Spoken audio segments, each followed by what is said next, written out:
Semoga perjumpaan-perjumpaan kita dengan setiap orang mengingatkan kita bahwa kita mungkin dipanggil untuk menolong mereka lewat kehadiran kita, sapaan, senyuman, dan hal-hal sederhana lainnya. Yang kedua, kalau kita berdoa dengan kerendahan hati, dengan keyakinan semata-mata karena kebaikan Tuhan yang mencintai kita, ia akan mengabulkan doa kita, bukan karena jasa kita.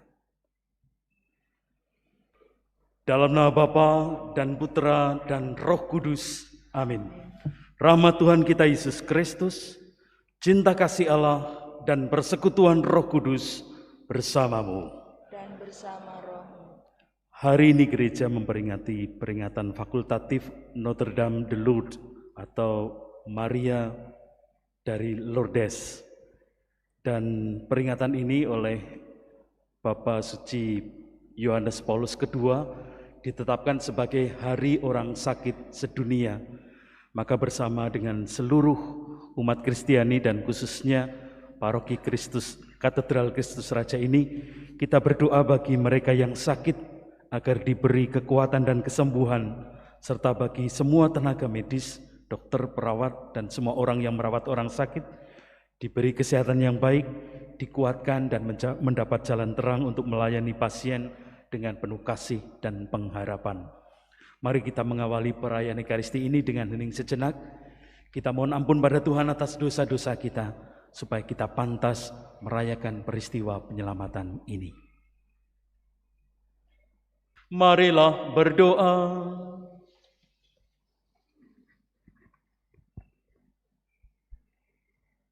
Allah Bapa Maha Penyayang, kami Kau ciptakan sempurna di dalam kasih dan kebaikan. Semoga kami bisa menjadikan dunia ini kediaman yang membahagiakan. Dengan pengantaraan Yesus Kristus Putra-Mu Tuhan kami, yang bersama dengan Dikau dalam persatuan Roh Kudus, hidup dan berkuasa Allah sepanjang segala masa. Amin. Pembacaan dari Kitab Kejadian. Tuhan Allah bersabda, "Tidak baik kalau manusia itu seorang diri saja. Aku akan menjadikan penolong baginya yang sepadan dengan dia." Maka Tuhan Allah membentuk dari tanah segala binatang hutan dan segala burung di udara. Dibawanyalah semuanya kepada manusia itu untuk melihat bagaimana manusia menamainya. Dan seperti nama yang diberikan manusia itu kepada tiap-tiap makhluk yang hidup, demikianlah nanti nama makhluk itu. Manusia itu memberi nama kepada segala ternak, kepada burung-burung di udara, dan kepada segala binatang hutan, tetapi baginya sendiri ia tidak menjumpai penolong yang sepadan dengan dia.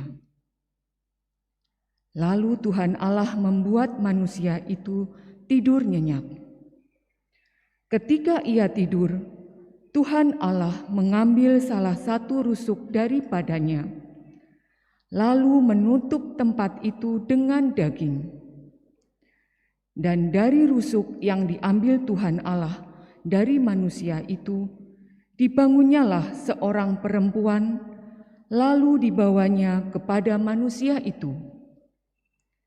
Lalu berkatalah manusia itu, "Inilah dia, tulang dari tulangku dan daging dari dagingku. Ia akan dinamai perempuan, sebab ia diambil dari laki-laki. Sebab itu, seorang laki-laki akan meninggalkan ayah dan ibunya dan bersatu dengan istrinya, sehingga keduanya menjadi satu daging." Mereka keduanya telanjang, manusia dan istrinya itu, tetapi mereka tidak merasa malu. Demikianlah sabda Tuhan. Berbahagialah orang yang takwa pada Tuhan. Berbahagialah orang yang takwa pada Tuhan. Berbahagialah orang yang takwa pada Tuhan, yang hidup menurut jalan yang ditunjukkannya. Apabila engkau menikmati hasil jerih payahmu, berbahagialah engkau dan baiklah keadaanmu. Berbahagialah orang yang takwa pada Tuhan. Istrimu akan menjadi laksana pohon anggur subur di dalam rumahmu. Anak-anakmu seperti tunas pohon zaitun di sekeliling mejamu. Berbahagialah orang yang takwa pada Tuhan. Sungguh, demikianlah akan diberkati Tuhan orang laki-laki yang takwa hidupnya. Kiranya Tuhan memberkati engkau dari Sion, boleh melihat kebahagiaan Yerusalem seumur hidupmu. Berbahagialah orang yang takwa pada Tuhan. Alleluia, alleluia, alleluia, alleluia, alleluia, alleluia. Haleluya, haleluya.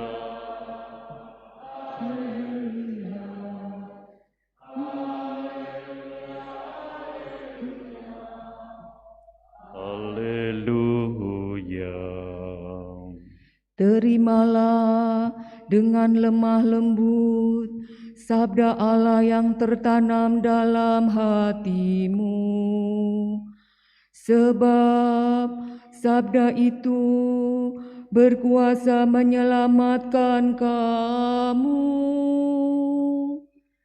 Haleluya, haleluya. Haleluya.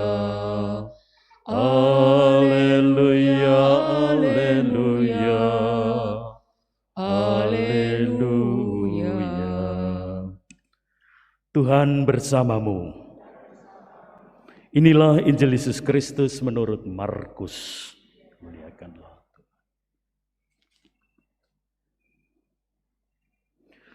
Pada waktu itu Yesus meninggalkan daerah Galilea dan berangkat ke daerah Tirus. Ia masuk ke sebuah rumah dan tidak mau bahwa ada orang yang mengetahuinya. Tetapi kedatangannya tidak dapat dirahasiakan. Malah di situ ada seorang ibu yang anak perempuannya kerasukan roh jahat. Begitu mendengar tentang Yesus, ibu itu datang dan tersungkur di depan kakinya. Ibu itu seorang Yunani berkebangsaan Siro-Venesia. Ia mohon kepada Yesus supaya mengusir setan dari anaknya. Yesus lalu berkata kepadanya, "Biarlah anak-anak kenyang dahulu, tidak patut mengambil roti yang disediakan bagi anak-anak dan melemparkannya kepada anjing."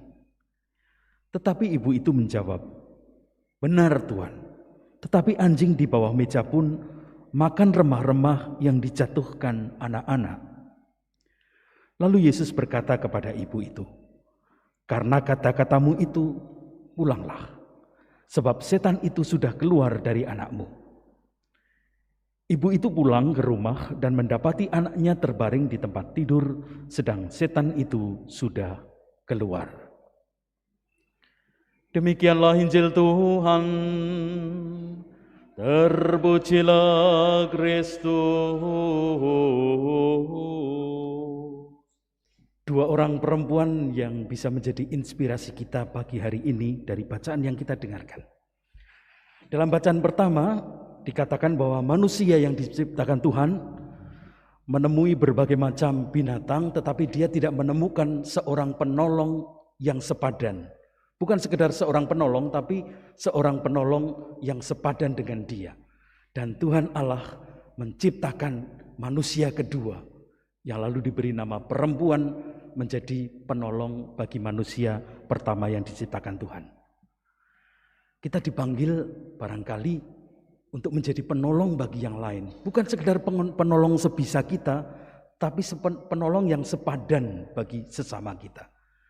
Perjumpaan kita dengan orang lain tidak pernah perjumpaan yang kebetulan hanya lewat begitu saja, tapi barangkali perjumpaan-perjumpaan kita dengan setiap orang adalah kesempatan bagi kita atau tugas bagi kita untuk memberi pertolongan pada mereka, entah apapun bentuknya, sesederhana apapun itu.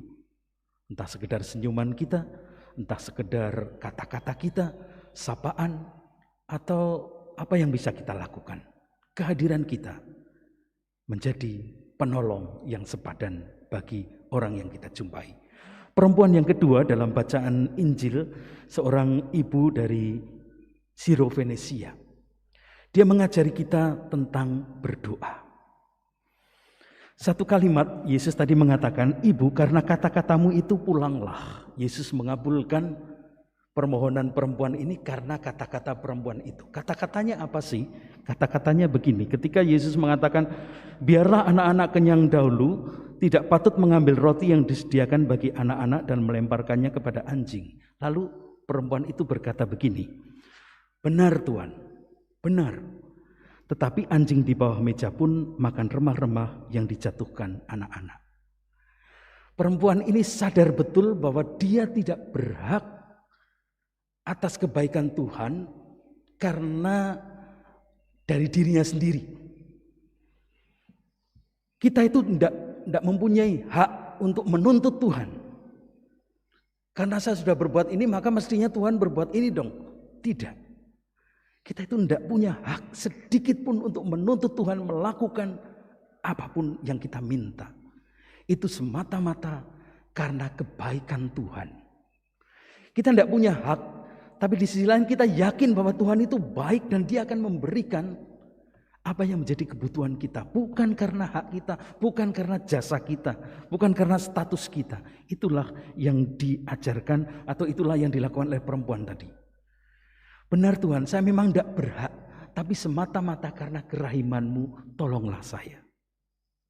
Kalau kita berdoa juga mestinya demikian. Kita bukan menuntut Tuhan, Tuhan saya sudah berbuat banyak hal, maka kabulkanlah doa saya. Bukan.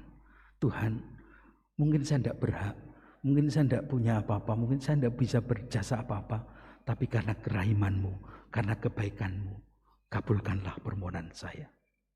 Dua perempuan menginspirasi kita pagi hari ini. Satu, semoga perjumpaan-perjumpaan kita dengan setiap orang mengingatkan kita bahwa kita mungkin dipanggil untuk menolong mereka lewat kehadiran kita, sapaan, senyuman, dan hal-hal sederhana lainnya. Yang kedua, kalau kita berdoa dengan kerendahan hati, dengan keyakinan semata-mata karena kebaikan Tuhan yang mencintai kita, Ia akan mengabulkan doa kita, bukan karena jasa kita. Marilah berdoa. Allah Bapa Maha Cinta, kami bersyukur karena telah Kau bebaskan dari dosa berkat tubuh dan darah Yesus Kristus Putra-Mu. Semoga kami mampu membarui dunia ini dengan menolong sesama kami yang berkekurangan dengan pengantaran Kristus Tuhan kami.